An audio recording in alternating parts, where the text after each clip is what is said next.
Olá pessoal, eu sou Leonardo Vanderstein, eu sou médico radiologista e hoje eu vou fazer uma revisão anatômica da radiografia de tórax em perfil.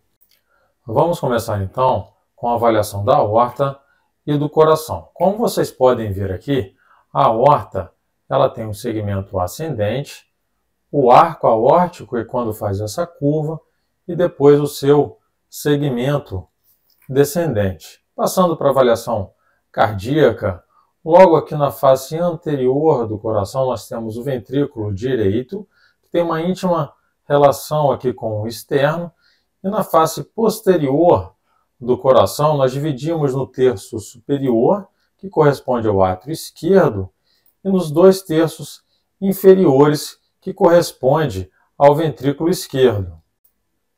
Se nós colocarmos uma sobreposição tomográfica, para melhor entendimento dessas câmaras cardíacas, nós percebemos que o átrio esquerdo tem uma íntima relação com o esôfago. Antigamente se fazia diagnóstico de aumento volumétrico do átrio esquerdo, dando contraste baritado, ou seja, contraste para esses pacientes, onde eu pacificaria o esôfago e com o aumento do átrio esquerdo, essa coluna de contraste do esôfago seria deslocada posteriormente. Hoje em dia a gente não faz mais isso, a gente tem ecocardiograma, para melhor avaliação dessas câmaras cardíacas. Já o ventrículo direito, ele tem uma íntima relação aqui com o externo. Aqui nós vemos o externo com fios metálicos. Passando agora para a avaliação da árvore traqueobrônquica, a traqueia vai ser um tubo preto de fácil visualização aqui no perfil, parede anterior e parede posterior da traqueia. E os brônquios fontes, se vocês lembrarem lá da anatomia da radiografia de tórax em PA, a gente tem essas 2 bolas pretas aqui.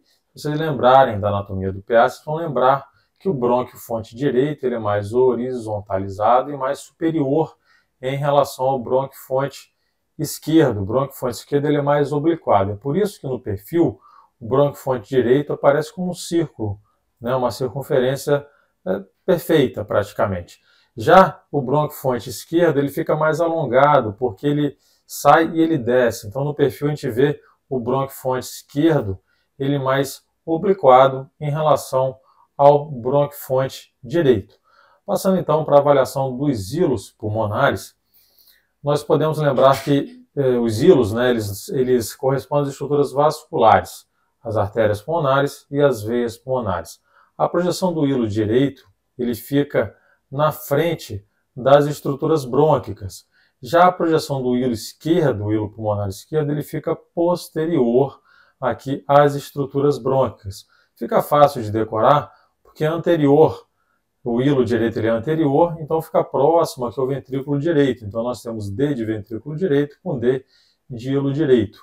Já o hilo esquerdo ele é posterior, tá? Então é fácil lembrar porque o esôfago ele é posterior à traqueia. Então se vocês lembrarem de esôfago posterior, vocês vão lembrar que a projeção do hilo esquerdo é posterior aos brônquios fontes. Na radiografia de tórax em perfil, nós temos 3 áreas de maior hipertransparência, ou seja, 3 áreas mais escuras, que nós chamamos de espaço. Esse primeiro espaço aqui é o espaço retroexternal. Ele pode estar alargado em pacientes com hiperinsuflação, o exemplo típico é pacientes DPOC com enfisema, e esse espaço que ele pode estar reduzido. Os exemplos principais, as causas principais, aumento volumétrico do ventrículo direito ou então massas de mediastino anterior. Esse outro espaço triangular nós chamamos de triângulo retrotraqueal. Esse triângulo retrotraqueal ele pode estar apagado em causas de massa de esôfago ou linfonodomegalias posteriores. E o último espaço, nós chamamos de espaço retrocardíaco, ele fica posteriormente ao átrio esquerdo e ao ventrículo esquerdo, e é uma área que nós sempre temos que visualizar no perfil, porque processos inflamatórios ou nódulos, eles podem ficar escondidos atrás da sombra cardíaca e que nós podemos visualizar facilmente aqui no perfil, olhando esse espaço retrocardíaco. Um outro aspecto a ser observado na radiografia de tórax em perfil é esse gradiente de transparência, onde nós temos... Por que é um gradiente de transparência? Como vocês estão vendo aqui, a seta ela é mais escura embaixo e mais branca em cima. Assim acontece com os corpos vertebrais, onde na porção superior eles são mais opacos. Isso aí ocorre pela presença de estruturas músculo-esqueléticas aqui da cintura escapular, que atenua os feixes de raio-x. Então, essa metade superior é mais opaca, é mais hipotransparente, e essa metade inferior ela é mais escura, ou seja, ela é mais hipertransparente. Por que isso aí é importante? Vou mostrar um exemplo para facilitar o entendimento. Esse aqui é um paciente com pneumonia do lobo inferior esquerdo, onde a gente consegue detectar a inversão desse gradiente. Percebam que os corpos vertebrais inferiores eles estão mais hipotransparentes que os corpos vertebrais superiores. Aqui também tem opacidade no espaço retrocardíaco que nós acabamos de falar. Então, só para exemplificar, aqui eu tenho uma pneumonia de lobo inferior esquerdo com essa inversão do gradiente. Então, no perfil, sempre olhem esses corpos vertebrais à procura dessa inversão do gradiente. Os corpos vertebrais inferiores, os campos pulmonares inferiores, eles não podem ser mais opacos, ou seja, mais hipotransparentes em relação ao campo pulmonar superior. Então, lembrem de sempre visualizar esse gradiente de transparência na radiografia de tórax em perfil. Vamos falar agora do diafragma. O diafragma é um músculo que separa a caixa torácica do conteúdo abdominal. Nós dividimos o diafragma numa hemicúpula frênica direita e uma hemicúpula frênica esquerda. Quando nós olhamos no perfil, como é que nós conseguimos diferenciar essas hemicúpulas frênicas? Isso aí é possível? Sim. Então, vamos lá. Se vocês raciocinarem, do lado esquerdo nós temos o coração. Então, no hemidiafragma esquerdo, quando se juntar a sombra cardíaca, por semelhança de transparência, esse somatório de imagem vai acabar apagando a hemicúpula frênica esquerda. Já a hemicúpula frênica direita, do lado direito, não tem nada em cima da hemicúpula frênica direita. Então, nós vamos acompanhar a hemicúpula frênica direita em antero-posterior sem interrupção. Então, partindo desse princípio, nós visualizamos essa hemicúpula frênica aqui, ó, que ela vai de frente, né, para trás ou de trás para frente, sem nenhuma interrupção na imagem. Então, essa aqui é a hemicúpula frênica direita. Já essa outra hemicúpula frênica que está aqui embaixo, essa aqui vai ser a esquerda. Se nós acompanharmos esse contorno, a hemicúpula frênica esquerda, ela vai chegar, quando tem a imagem do coração, a gente perde o contorno dela, a gente não consegue mais acompanhar a hemicúpula frênica esquerda da mesma forma que nós conseguimos acompanhar a hemicúpula frênica direita. Então, a hemicúpula frênica direita ela é visualizada em toda a extensão antero-posterior. Já a hemicúpula frênica esquerda, a imagem se perde quando se junta aqui a imagem, né, tem essa sobreposição da imagem do coração com a hemicúpula frênica esquerda, então a gente perde o contorno da hemicúpula frênica esquerda.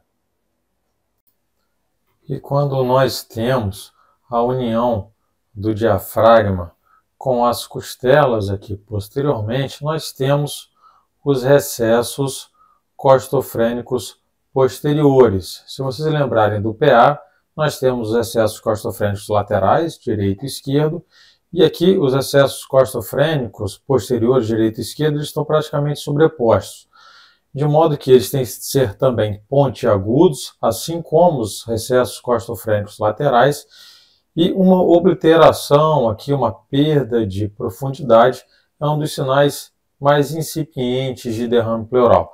O derrame pleural ele é mais sensível de ser detectado no perfil do que no PA, porque os excessos costofrênicos posteriores eles vão obliterar primeiro em relação aos excessos costofrênicos laterais. Finalizando então essa revisão anatômica com as estruturas ósseas, nós temos os corpos vertebrais dorsais ou torácicos bem visualizados. Reparem sempre no alinhamento vertebral e na altura dos corpos vertebrais. Uma redução da altura dos corpos vertebrais corresponde à fratura. Na região anterior da radiografia a gente tem o externo, ele é dividido em dois, no manúbrio external em cima e no corpo external aqui embaixo. Nós temos as clavículas se articulando com o manúbrio external. A gente não consegue identificar qual é a clavícula direita e qual é a clavícula esquerda, e nem as escápulas. Nós identificamos o corpo das duas escápulas, essas imagens densas e alongadas, mas nós não conseguimos distinguir no perfil qual é a escápula direita e qual é a escápula esquerda. Então, pessoal, para finalizar, eu gostaria de lembrá-los que a radiografia de tórax, o estudo inicial completo, compreende duas incidências. Para nós, para a gente não fazer nenhuma interpretação equivocada de um achado visualizado em apenas uma incidência. Se nós olharmos em duas incidências, o que parecia não é na verdade. O príncipe não estava fazendo nenhum gesto obsceno, a gente só estava visualizando em um ângulo de visão. Então é assim também na imagem, a gente precisa ter mais de um ângulo de visão para adequada interpretação dos achados radiológicos. Então, só para citar algumas vantagens da radiografia de tórax em perfil, ela ajuda a confirmar e localizar precisamente as alterações visualizadas e encontradas no PA. Nós conseguimos visualizar áreas obscurecidas no PA, como nós vimos, os espaços claro retroesternal, retrotraqueal e retrocardíaco. Nós conseguimos avaliar o gradiente de transparência da coluna vertebral, isso aqui é sempre importante de avaliar. Eu mostrei um exemplo de pneumonia do lobo inferior esquerdo, bem visualizado no perfil. Tem maior sensibilidade para a detecção de pequeno derrame pleural, que corresponde à obliteração dos seios costofrênicos posteriores, e tem uma maior sensibilidade para a pesquisa de hiperinsuflação pulmonar, porque vai aumentar aquele espaço claro retroesternal. Obrigado pela atenção. Se você gostou do conteúdo, lembre de clicar no sininho para ser avisado dos próximos vídeos.